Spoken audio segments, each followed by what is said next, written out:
Next up on our agenda, we are going to make the Roxie Cole Leadership Award presentation.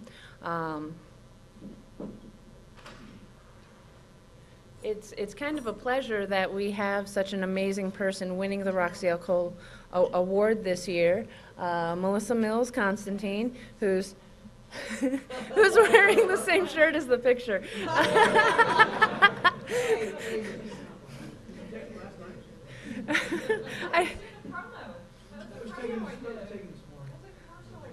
Well, you know, you find a favorite shirt and it works and it looks good on you. So, and I'd like to call Steve Ross up to the podium here. I never met Roxie. Unfortunately, she passed before I was able to join the Alliance. And we have the special treat of having people who met and worked with Roxie here to be able to give a couple of words about her and her amazing legacy that she left behind. Actually, there are several people in this room who have worked with Roxie. I worked with Roxie at the tail end of her career. Rick Hayes is with us. He was actually one of the first folks to work with Roxie. And I'll try to keep this brief, but for those who did not know Roxie, and I don't want to offend anybody, she was an ass kicker. And when it came to public access, and I'm telling you, a more passionate person on the subject, the topic of community television, people's abilities and rights to get in front of a camera and tell their family and friends and neighbors what's on their mind. It took her probably a good year and a half to beat it into me what community television was all about. But I'll tell you what, once you get bit by it, it stays with you.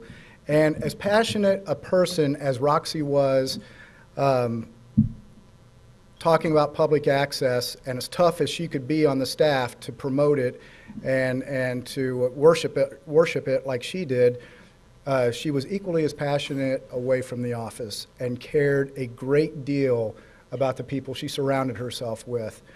I'm going to coin a phrase here used by one of my friends at the table I'm at when we were talking about my mom one time, but Roxie was the iron hand with the velvet glove. She was very tough, and I'm telling you, if we had Roxie here today, we would be in a lot better shape. Like I said, she was very passionate, knew how to speak well on community television and public on education and government as well. We miss Roxie, we miss her leadership, we miss her passion, and when it came time to nominate somebody for this award, wow, I couldn't have envisioned anybody more deserving than Melissa. So just in brief, that's a brief description of Roxie, and her legacy and her spirit lives on. I hear it all the time, so yelling at me about stuff, but my friend. But we will show a video.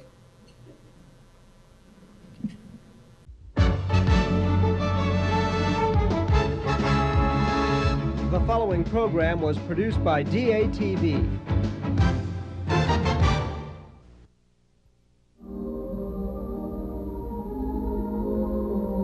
Robert Frost wrote how he came upon a woods, and two roads diverged. He then took the one less traveled by, and what a difference it made. Roxie must have read Frost, as her life was certainly a road less traveled. Roxie Lee Cole was born of Appalachian parents in Germantown, Ohio on July 31st, 1930. She then was raised in West Carrollton, Ohio. In 1954, she moved from this Dayton suburb and into the city. During her school years, Roxie was active in many extracurricular activities involving teens, including playing the trombone in both high school band and orchestra. She also took an active part in developing a student advisory group, which caused some teachers to label her a nonconformist, a label that still holds in many people's minds to this day. Roxie was the mother of 3 sons and 1 daughter, and the grandmother of 10. While her children were growing up, Roxie served as a Cub Scout den mother, served on the Dayton Advisory Council on Education, the Dayton View Coalition, and for 2 summers she kept a youth center open on Friday evenings at the Greenwich Village Civic Association. She never turned away from her children or community's needs.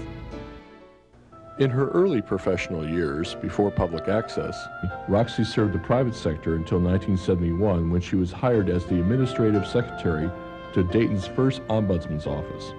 This position convinced her that helping people gain better control of their lives is both rewarding and frustrating.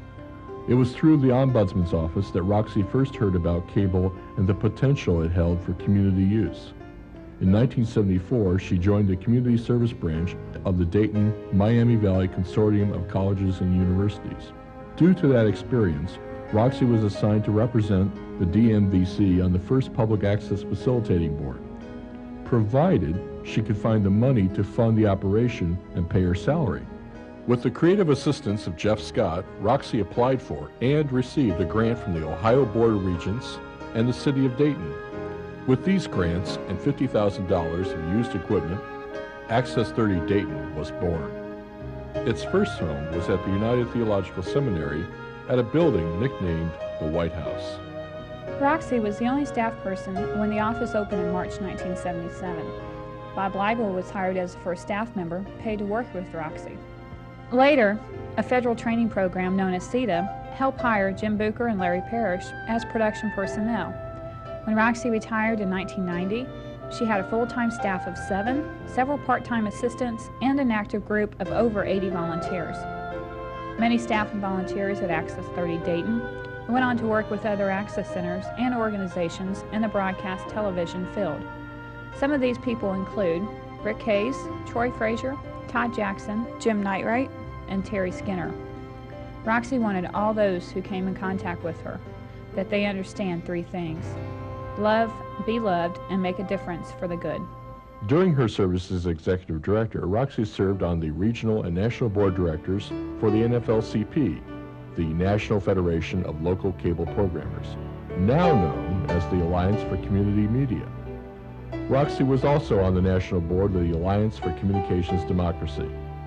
The friends she made as a result of this involvement gained the respect and love for her as a video activist and a defender of the First Amendment. In 1985, she won the George Stoney Award for Humanistic Communications, the highest award one can receive in her profession. Access 30 Dayton was also recognized as the Outstanding Center in 1987. In the many years of her leadership, Access 30 Dayton won many regional and national awards for programming and performance. After her retirement in July 1990, Roxie was a consultant to many access centers across the country.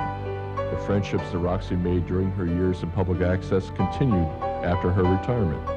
She was like a surrogate mom to those in her inner circle, quick to encourage and challenge, able to love unconditionally despite disappointment in performance, willing to sacrifice even her own happiness, health, and wants just to keep her friends and family together. She enlarged the lives of those she touched. In many ways, Roxie stood at the place in the woods where the road diverged for each of us. As we pondered which road to take, she was there as a guidepost, encouraging us to take the road less traveled and to see what a difference it will make. On February 8, 1994, she passed away from us, leaving her spirit, beliefs, and ideals in our hearts. We will miss her. Now and forever, you are a part of me, and the memory cuts like a knife. Didn't we find the ecstasy? Didn't we share the daylight? When you walked into my life, now and forever, I'll remember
miss the tears, I miss the laughter, I miss the day we met and all that followed after. Sometimes I wish I could always be with you, the way we used to do. Oh, now and forever, I will always think of you. Now and forever, I will always be with you.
I hope that all of you might have taken a little bit away from that video. She really was an amazing woman and left a long-lasting impact on Central States and the Alliance for Community Media as a whole.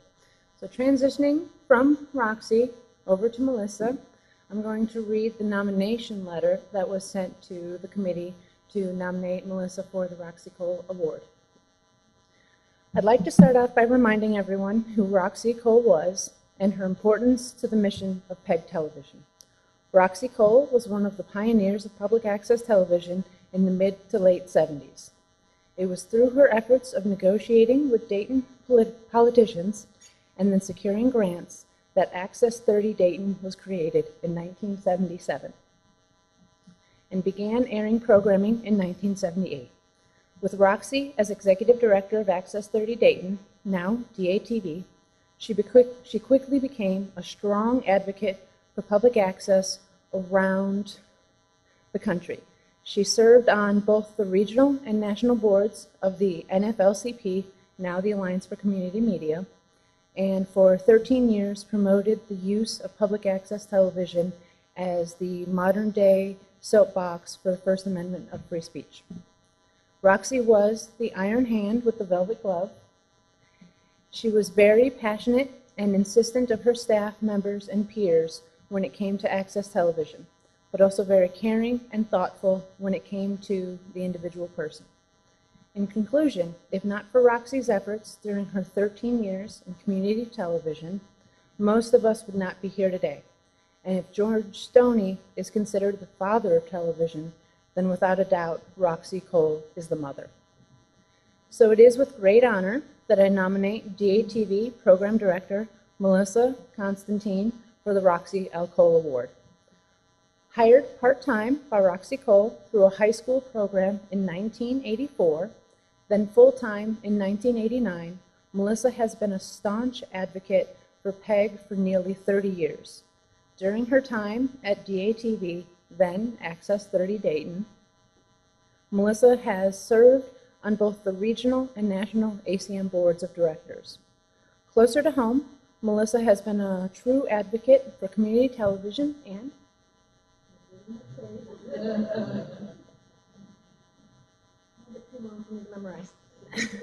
a true friend to the members of DATV. As an advocate, she spends time educating and rallying members and supporters to the cause of community media. She was an important part of teams that negotiated contract renewals for DATV in 2008 and then again in 2013. Though DATV has lost nearly 50% of funding and 3 full-time staff members over the past 5 years, Melissa has stepped up to offer assistance to members outside her role as program director. A tough assignment since she processes over 100 shows a week for playback on DATV's 2 access channels. Her extra duties are not only appreciated by members, but coworkers as well, since it takes pressure off of them. A true team player. Sorry. As a friend, Melissa spends much of her time talking with members about the goings-on in their lives. She learned early on from her mentor, Roxie Cole, that it's not always about public access, it's about the person. I nominate Melissa for this award because she's more than a coworker and a friend, she's family. Yes, we fight, cuss, and even have a few drinks together. But we've also been through many tough times together. I think of how much tougher those times would have been if Melissa wouldn't have been there. Seeing many similarities between Melissa and Roxie Cole, I appreciate what she's done to carry on her legacy over the years. I couldn't think of a more deserving person than one that was hired, trained, and cared for Roxie than Mills-Constantine.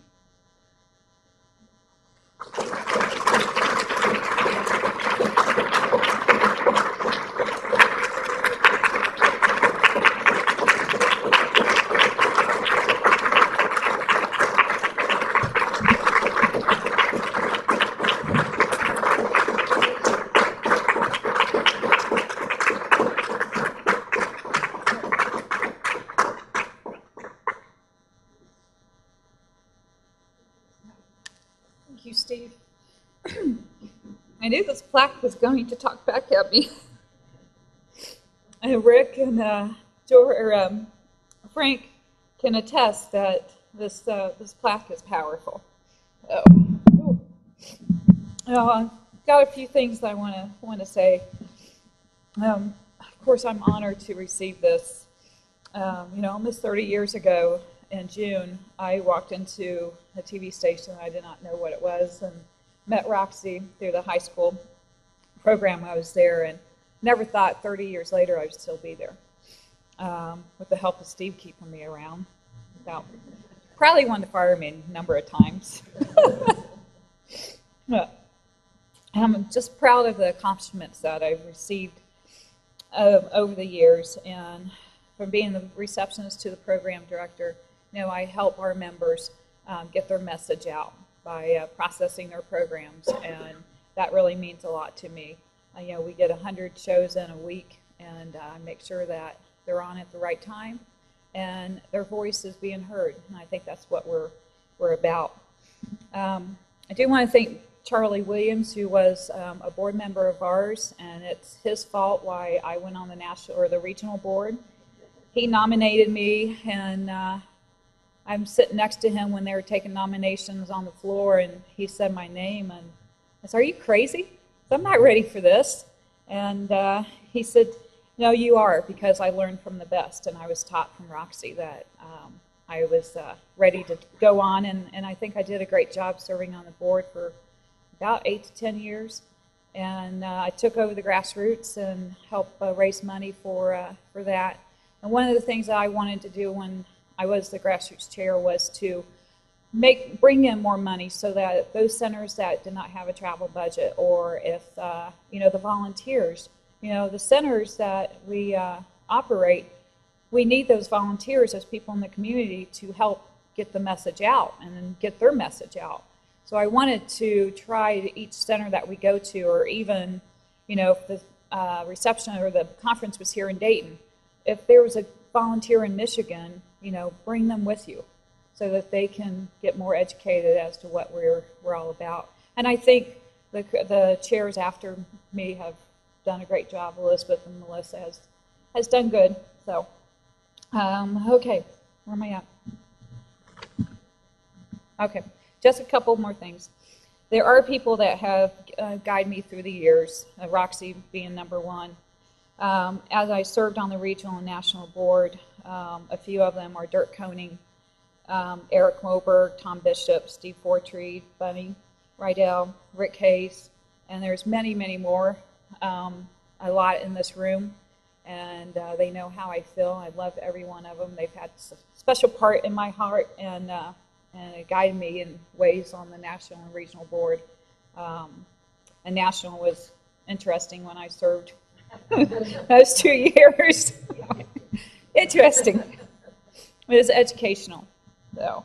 And I do want to thank Rick and Judy Hayes for driving from Fort Wayne to be here just for me. That means a lot to me.